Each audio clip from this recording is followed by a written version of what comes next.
Yeah, y'all gonna stop coming in my live talking about this Victor dude, bro. We hooping this year. Y'all gonna see.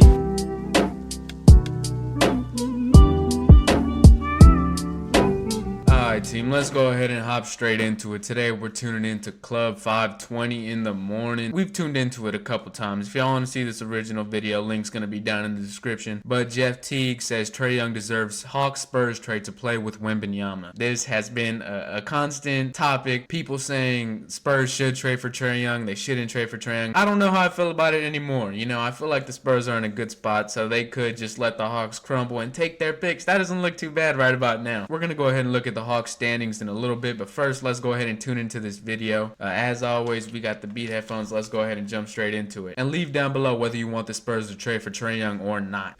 They took care of business as usual, but hey, Trae Young is taking a low amount of shots this year since his rookie year. What's going on with that, man? I told you I was going trying to change it up, probably. He's just he want to be a team guy, but he also just like, hey, I'm here, but if y'all ready to send me to San Antonio, I'm ready.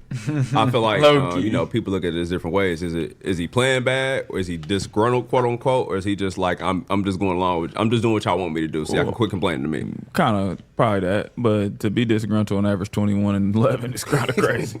I mean, that's the thing about Trae Young. All them years he gets snubbed from the All-Star game, you can't find so many people who got better numbers than Trae Young every year, regardless of what the Hawks do. I feel like Trae Young is a little bit disgruntled right now, being whatever year it is for him, and the Hawks still haven't won or repeated what they had in that Eastern Conference Finals run. It was really a one-and-done type run for them. And I feel like Trae Young wants to compete. He's at that stage of his career. You saw it this offseason with him commenting, I can make that pass to Wemby, or him getting questions asked on his podcast about Wemby. It's a whole bunch of cryptic stuff going on with Trae Young, but I feel like he wants to get out of there already. You know, Trae, he one of them kind of competitors. When it's a crowd and stuff like that, he wants to play, but sometimes he got to prove a point a little bit. Like, I can do a lot. Maybe y'all said I'm shooting too much. Maybe I'm doing this. I'm not getting people involved. Y'all want me to get people involved? I'll get 18 assists. But he also, it kind of ran his course, man. He deserved to be in San Antonio right now. How long he been in the league? 6 years. I would honestly like that pairing, Trae Young and Victor Wembanyama. You see it a little bit with Chris Paul, but I think his playmaking and passing is on that level of Chris Paul's. You see he's led the league in assists however many years. I think that's kind of like a similar play style, but I feel like I like what we have now. I'm not too sure. The only thing I don't like about trading for Trae Young is his contract. He's owed a lot of money, and that would take up a lot of the Spurs cap space when you got to pay these young players like Sohan. Castle, now he's looking like he's going to be a star. I guess we're just going to have to see how good Stephon Castle actually is, because maybe he could be the second player next to Wemby. Yeah, I mean, it's just been an up and down roller coaster for him in Atlanta. You know, trades, new coaches, all that stuff. He probably just want a fresh start. Yeah. And it's kind of crazy because, like you said, he's taking at least a lower amount of shots, and they're like, all right, do you care? He's just like, I'm doing what y'all want me to do. Y'all want me to be a team player. Y'all say I shoot the ball too damn much. I'll start passing the ball. Now do you care? What do you want from me, bro? They don't know. They don't know what they want right now. I mean, we thought we had it with Murray when Murray came. Mm-hmm. They thought they had a good combination. Trae wasn't being him. They was both playing well, but they both was basically gunning each other out, kind of. Mm-hmm. You shoot, I shoot kind of thing. They get rid of him. They want other people to play. DeJounte fit the Hawks better than Trae. You think so? Because he really want to be a facilitator. Trae do too, but is Trae a bucket getter? But DeJounte shot 41 times one game. Nah, I believe you, bro, but I just feel like he wants to facilitate the ball more. Trae clearly wasn't playing that game, was he? Nah, but I know Trae is a great passer. Facts, I just think Trae, you know, when you they're just two players that, like, they wanted the ball to be able to do dump offs and small passes like this, so they couldn't really play together. Like Jeff Teague said, it was a your turn, my turn situation, and they weren't really a duo. They were just two players taking turns in the same role. You know what I'm saying? They were both trying to facilitate, and it just didn't work out. The Spurs ended up fleecing the Hawks, and we got those picks for DeJounte Murray while his stock was at an all-time high. So shout out to Brian Wright. If y'all don't like Brian Wright, still tell him thank you for that trade, because we got 3 first-rounders for DeJounte Murray.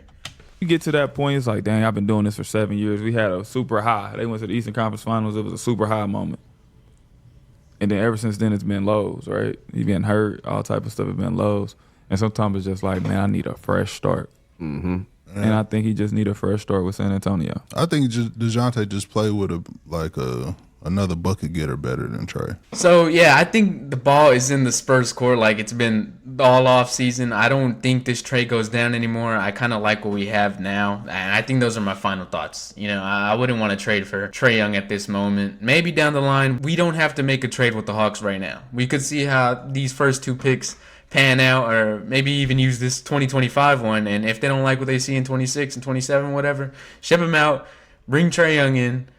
And I don't know how you make that work, but that's for the Spurs to handle. So one thing's for sure, I don't want to get rid of that 2025 pick that we have coming from the Hawks, and I want to go through a couple reasons why. Now, I think the Hawks are a little disgruntled right now. Them and Trae Young don't have a real clear relationship on what's going on. They don't have no timeline or direction because the Spurs have their picks. That kind of puts their whole thing on hold. So shout out to Clutch Points right here for the post. The Hawks have been fined $100,000 for violating the league's player participation policy.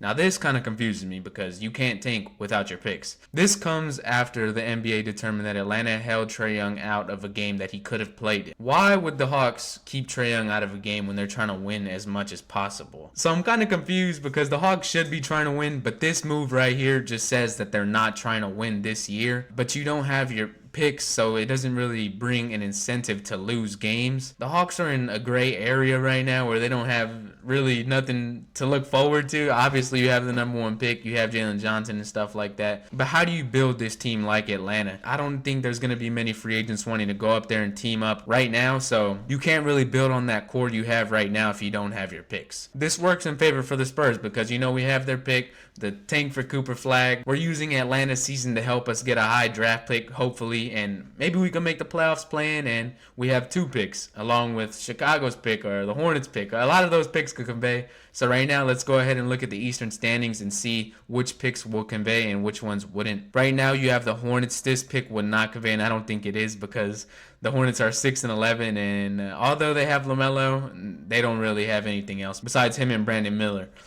This Hawks pick, I think it's set to convey if they make this. If they're in the plan, I think that the Spurs would get that pick. It's top 10 protected, but I'm not sure which 10 teams fall in. Is it the last 5 out here that have the highest percent chance?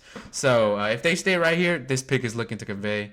The Hawks were getting their pick regardless, and the way they're going right now, they don't look like a good team. So if we could just keep them like right here, or maybe a little lower, we have a high chance to get a good pick from Atlanta. We have to continue to pray on Atlanta's downfall, so hopefully we could get that Cooper Flag, or anybody really. I think we should be looking for a small forward. But let me know what y'all think. Do the Spurs want to make a move for Trae? Do you want to keep their picks? I think personally I'm leaning towards keeping all the picks and keeping the core together. As always, be sure to subscribe. Get all your Spurs news here. And until then, it's me, your boy Chris, and I'm out. Peace.